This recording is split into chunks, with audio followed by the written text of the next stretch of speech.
오늘은 부동산 시장 불황기에 벌어지는 부동산 분쟁들에 대해서 알려주신다고요? 너무 기대됩니다. 네.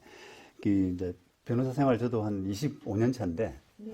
이렇게 부동산 분쟁을 다루다 보면은 이게 호황일 때 하고 또 불황일 때 이런 그 발생 유형들이 조금 다르더라고요. 아, 그래요? 예. 그래서, 지금은 이제 다들 불황을 많이 걱정하고 계신데, 이런 시기에 어떤 부동산 분쟁이 발생할 수 있을까 많이 궁금하실 것 같아서 네. 한번 했습니다. 어떤 게 제일 대표적인가요?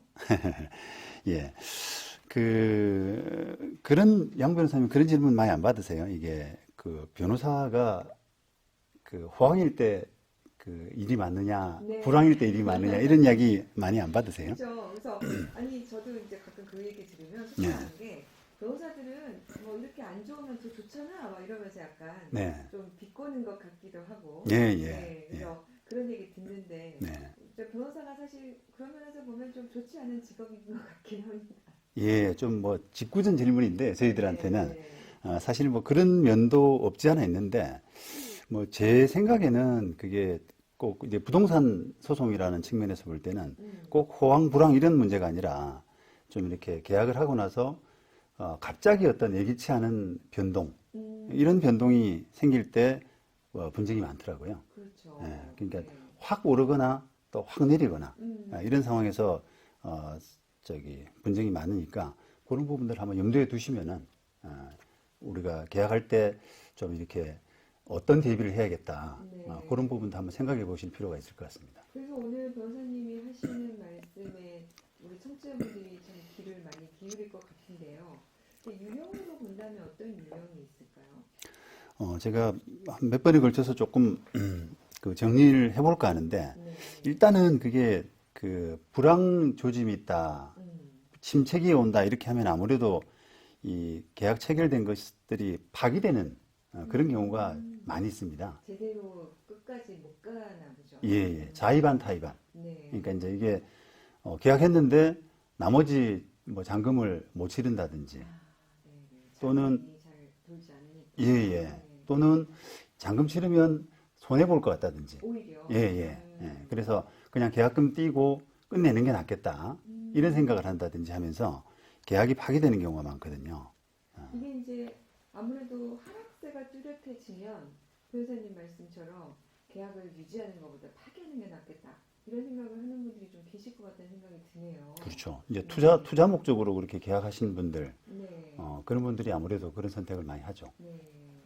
올라가는 경우에도 파는 사람이 마음이 변할 것 같고 내려갈 때는 사는 사람이 마음이 변할 것 같고 네. 그래서 변호사님 말씀대로 파기가 많이 되겠구나 싶네요. 네. 보통은 뭐 계약할 때 한 네. 10% 정도를 이렇게 걸지 않습니까? 네, 네. 그런데 이제 그 10%를 뭐 이렇게 손해 보더라도 내가 파기하는 게 낫겠다 이런 판단을 하게 되는 그런 변동, 네. 큰 변동 이런 부분에서는 파기가 많이 일어납니다. 근데 보통 이제 우리가 계약금을 걸 때 변호사님 말씀처럼 통상 10% 이렇게 합니까?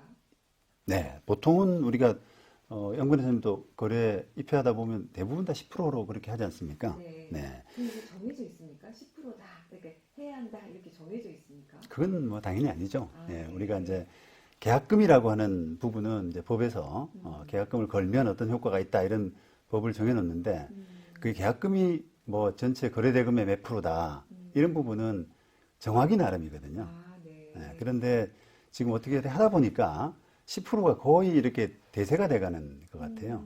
거의 10%가 아닌 경우를 제가 거의 볼 수가 없는. 네. 네. 그럼 이제 부동산 거래할 때 초기에 자금이 조금 부족하면 계약금을 저는 5%만 하겠습니다. 이렇게 해도 가능한 거군요. 당연히 가능하죠. 네. 예, 그런데 마치 이제 이게 누구나 거의 모든 거래가 10%를 다 걸기 때문에 이게 10%가 정상적이고 10% 아닌 것은 비정상적인 것처럼 네.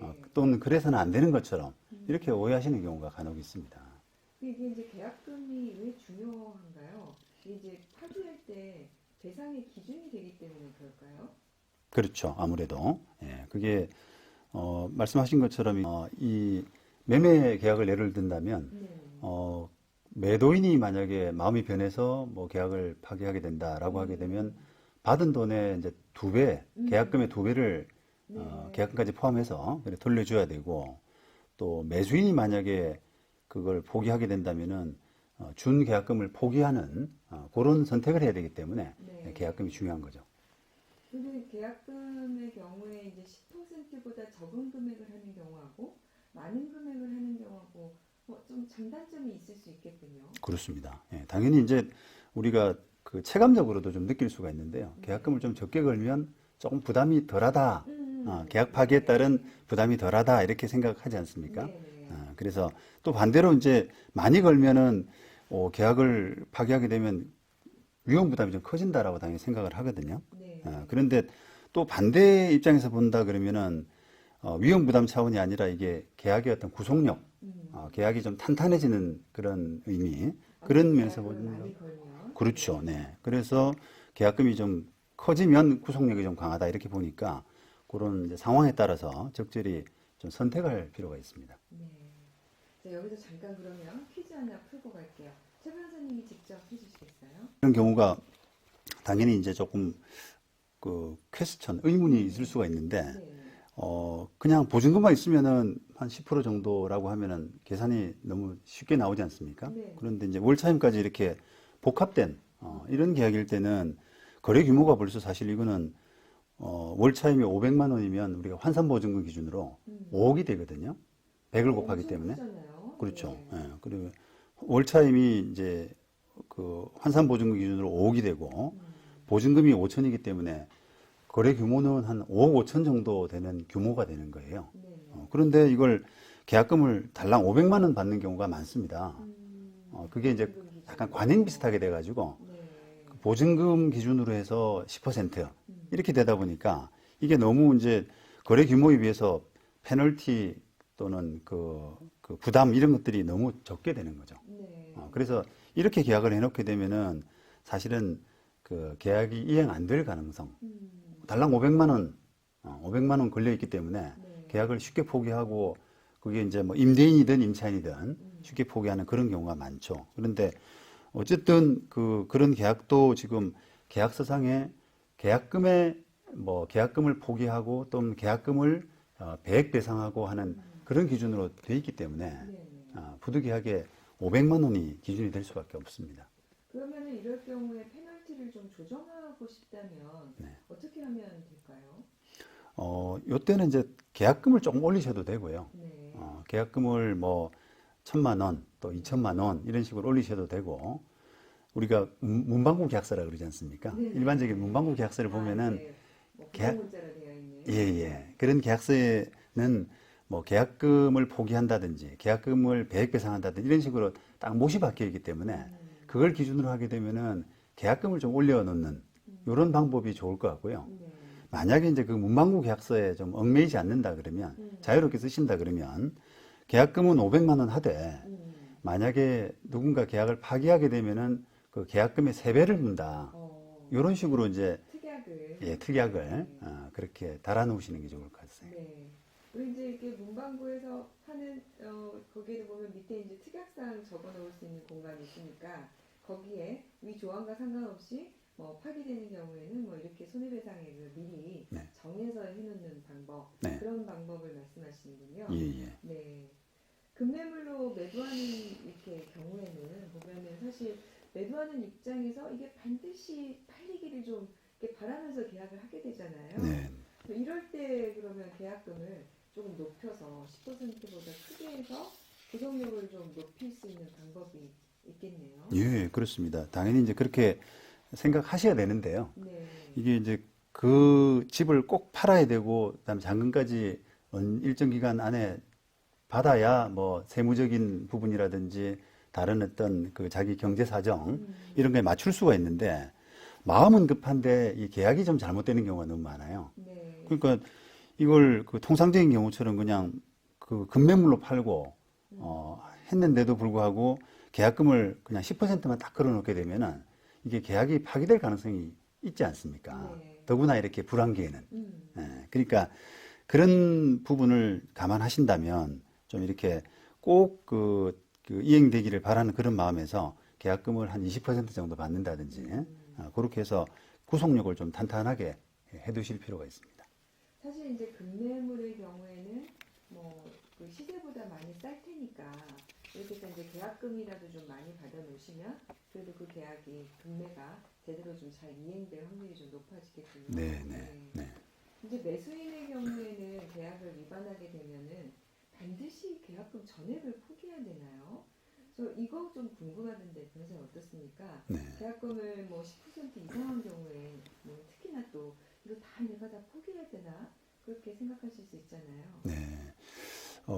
일단은 이게 이제 계약서대로 기본적으로는 간다. 네. 그렇게 보셔야 됩니다. 그래서 계약서에 만약에 뭐 계약금을 10% 정도 걸고 위반하면 그 포기한다든지 배액배상한다 이렇게 돼 있으면 거기에 따라서 일단은 가야 되고요.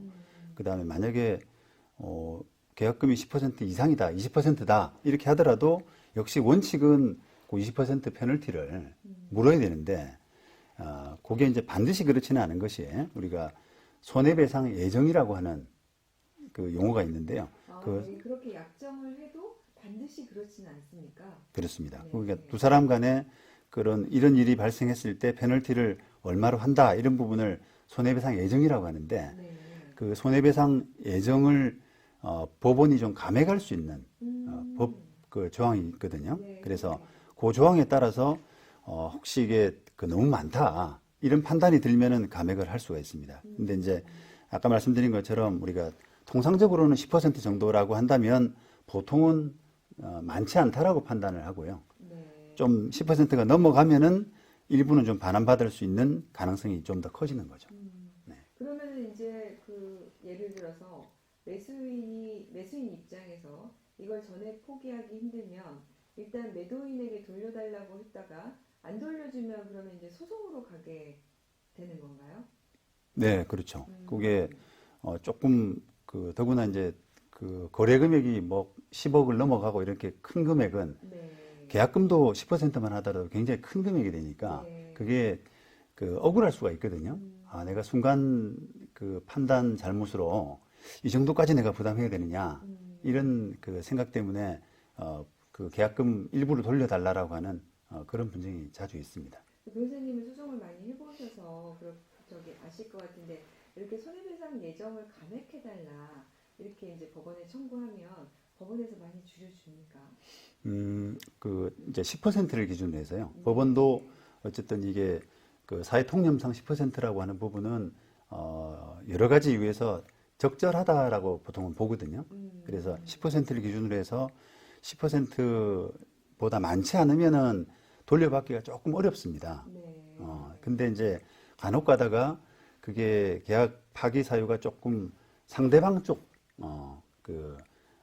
상대방 쪽도 좀 이렇게 약간의 문제가 있다든지 또는 계약 파기된 그 시점이 계약 체결일로부터는 임박해서 금방 파기했다든지. 그러게요. 아침에 계약했는데 저녁에 파기하면은 그 시간이 너무 짧잖아요. 그렇죠. 근데 현실적으로는 그런 게 많지는 않습니다만 짧은 시간 안에 파기가 됐다든지 하면은 조금 돌려받을 수 있는 가능성이 커지는 거죠. 네. 근데 10%를 만약에 계약금이 넘어서는 돈이다라고 하면은 네. 조금은 돌려받을 여지가 더 커집니다.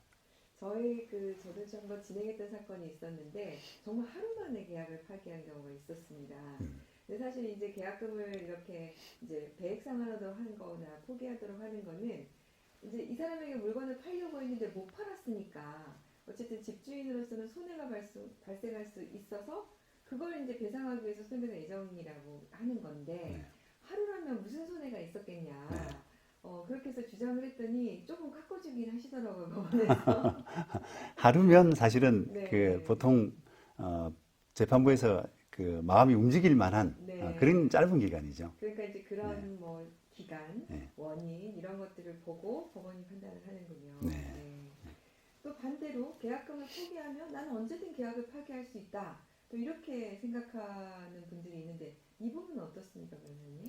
예, 이 부분도 조금 일반적으로 잘 못 알고 있는 부분 중에 하나인데요. 아, 그래요? 예, 네. 그게 특히 이제 이게 분양받을 때, 상가 분양받을 때 이런 경우가 참 많아요. 네. 그러니까 계약금을 조금 걸어놓고 우리가 분양 촉진 차원에서 계약금을 10%도 아니고 뭐 한 5%라든지 아주 적은 금액을 걸게 하거든요. 네. 그러면 이제 좀 가벼운 마음으로 계약에 임하지 않습니까? 그런데 이게 그분들 마음은 만약에 여차해서 상황이 안 좋아지면 난 계약금 포기하고 그냥 떠날 수 있다라고 생각을 하는데 그게 이제 꼭 그렇지가 않은 것이 네. 이게 계약금을 포기하고 우리가 해약할 수 있는 시점이 딱 한정돼 있어요. 아, 그래요? 예, 그래서 이제 그걸 우리가 민법 565조 음. 그 부분에서는 이행 착수하기 전에라고 하는 표현을 쓰거든요. 네. 그래서 그 기간 안에만 계약금 포기하고 계약에서 벗어날 수 있는 네. 수 있습니다. 근데 그 기간이 지나면 이게, 안 네, 된다는 거죠. 이게 굉장히 중요한 부분 같은데요, 네, 변호사님. 네. 그러면 이행 착수라는 것은 언제를 이행 착수로 보는 겁니까? 이제 계약마다 조금씩 다를 수가 있는데 이제 이행 착수라고 하는 그 개념하고 조금 비교해서 비교해서 보시면은 이해가 쉬울 텐데요. 네. 계약 체결 단계 우리가 음. 계약을 체결하는 것은 계약을 성사시키는 거 아니겠습니까? 네. 그러면 그 다음 단계는 이제 그 계약을 진행하는 단계, 계약 체결에서 계약 진행 네. 이런 단계를 이제 착수라고 보시면 그게 되는데요. 넘어가는 개념이군요. 네네. 그래서 가장 그냥 대표적인 경우로 보자면 계약금 지급한 후에 중도금까지 넘어가는 아, 네. 이건 계약에 따라서 계약이 진행되는 단계로 볼 수 있지 않습니까? 그래서 만약에 어떤 분양을 받고 계약금 납부했는데 그 중도금 지급하기 전에는 해약을 할 수 있습니다만 중도금이 일단 지급되게 되면은 이제 계약금 포기하고라도 계약에서 벗어나기 어려운 거죠. 쉽게 얘기해서 나 이제 안 팔아. 나 계약금 포기하고 이거 그냥 돌려주고 안 팔아. 이렇게 할 수 있는 이제 매도자 입장에서 그렇고 네. 매수인 입장에서도 계약금 포기하고 그냥 안 할게 라고 했을 경우에 이제 그 매수인 입장에서 중도금까지 납부를 했으면 이 계약이 어느 정도 이제 체결 단계를 넘어서서 이행되고 있는 거니까 네. 매도인은 계약을 해지를 못한다. 네. 이렇게 이해가 되는 건가요? 예, 중도금이 납부되면 음. 매도인이든 매수인이든 아, 매도인이든 매수인이든 예, 네. 다 이제 계약금 포기, 계약금 페널티를 물더라도 계약에서 벗어나기 어렵다라고 보는 거죠. 그 이유는 이제 일단 이렇게 이행이 착수가 되면 상대방에 대한 신뢰가 생겼다라고 보는 거죠. 서로에 대해서. 네, 서로에 대해서. 이 계약에 대해서 신뢰가 형성이 돼서 더 이상은 할 수 없게 이렇게 돼 있군요. 네. 이거 민법 565조 잘 기억해야 될 것 같아요. 변호사님 설명을 듣다 보니까 아니 문제 생기면 그냥 계약금 포기하고 말지 뭐 이런 마음으로 가볍게 계약 체결을 하면 안 되겠네요. 예, 그렇게 하면 큰 낭패를 볼 수가 있습니다. 네. 이게 특히 이제 그 분양받는 이런 부분에서 거기서는 일반 뭐 매매 같은 경우야 조금 그 개인 대 개인으로 조금 신중하게 이렇게 거래가 이루어지는데 분양은 정말 이렇게 장난이 아니거든요. 네. 거기는 그 분양 대행사 이런 데서 끼어가지고 그거 뭐 하나 팔면은 그 대행 수수료가 얼마 나가고 하는 그런 부분이 있기 때문에 또 제3자가 끼어 있네요. 그 프로들이죠. 그 사람들은 물건을 파는 프로들이기 때문에 그 상대방 매수자 분양받는 사람의 성향을 잘 파악해서 온갖 감언인설로 이렇게 잘 꼬십니다. 그래서 이제 거기 그런 문제가 있기 때문에 여기 분양 계약할 때 이제 문제가 많이 생기는데요. 지금 예를 들어서 이제 계약금 관련해서 계약금이 좀 얼마 없다든지 또는 가볍게 계약하는 사람들을 상대로 해서는 계약금을 좀 많이 낮춰줍니다. 네. 낮춰주고 중도금이라는 명목으로 조금 닫아요. 그렇게 되면은 중도금 받은 이후에는 해약이 안 되지 않습니까? 그러니까 이제 완전히 어떻게 보면 코를 끼는 거죠. 근데 이제 그걸 모르고 보통 사람들은 나중에 내가 문제 생기면은 그냥 계약금 띄고 그만두면 되지 뭐 이렇게 착각을 합니다. 그게 지금 저희 남편이요 주말에 한번 어디를 나갔는데 집에 오지를 않는 거예요. 예. 한 2시간 넘게. 그래서 예. 아니 도대체 뭐 하고 있나 했는데 이 분양하는 사무실에 이게 잡혀가지고 예. 설명을 듣느라고 2시간 넘게 걸렸다 하더라고요. 그러니까 거기 그렇게 가가지고 해버리면은 어려운 이 프로들한테 당해서 그런 경우를 겪게 되는군요. 거기서 이제 당해서 네. 저희 이제 법률사무소로 오시는 경우가 많은데 네. 그분들 하시는 이야기가 진짜 뭐에 씌었나 봐요 이런 이야기를 많이 하세요. 그러게요. 네. 듣다가 그냥 하면서 도장 찍게 된다고 그러더라고요. 근데 이제 이런 경우는 어때요, 변호사님? 그거를 유지하기 위해서 계약금, 중도금을 한꺼번에 지급하는 형태로 계약을 하는 경우가 있잖아요. 네. 그럴 경우에는 그러면 그럴 경우에도 한 번에 준 건데도 해지를 못합니까? 그럴 가능성이 높습니다. 네. 일단 이제 우리가 중도금이라는 개념 자체는 아까 말씀드린 이행 단계로 이행 착수 단계로 들어갔다라고 이렇게 보셔야 되거든요. 그래서 계약 체결과 약간 그 이행 계약 진행 이런 부분을 한꺼번에 했다라고 그렇게 해석될 가능성이 높다는 거죠. 네. 그래서 이제 매도인 입장에서 매수인이 계약금, 중도금을 한꺼번에 지급한 걸로 하겠다 이렇게 했을 때는 내가 이제는 더 이상 이 계약을 파기하지 못한다. 라고 이제 그렇게 생각하고 계약을 하셔야겠군요. 네, 그렇게 네. 좀 보수적으로 생각하시는 것이 좋습니다. 네. 계약이 체결되고 24시간 내에는 계약금을 포기하지 않아도 언제든 계약을 할 수 있다. 이런 이제 얘기가 있는데 이거 사실입니까? 변호사님 혹시 들어보셨어요? 이런 이야기? 24시간설. 24시간설인데요, 이게. 그렇죠. 참 이렇게 그 족보 없는, 네. 근거 없는 이런 이야기들이 어디서 잘 돌아다니는데요. 네네. 그게 뭐 어디 부동산 중개하시는 분들이 이런 이야기를 하는지, 네. 전혀 낭설이거든요. 말하자면 뭐 우리나라에 6개월만 안 살면 자동 이혼이 된다 이거랑 비슷한 낭설이군요. 하여튼 네. 뭐 부동산 업계에서는 아주 유명한 그 낭설인데 네. 이게 근거 없는 이야기인데요.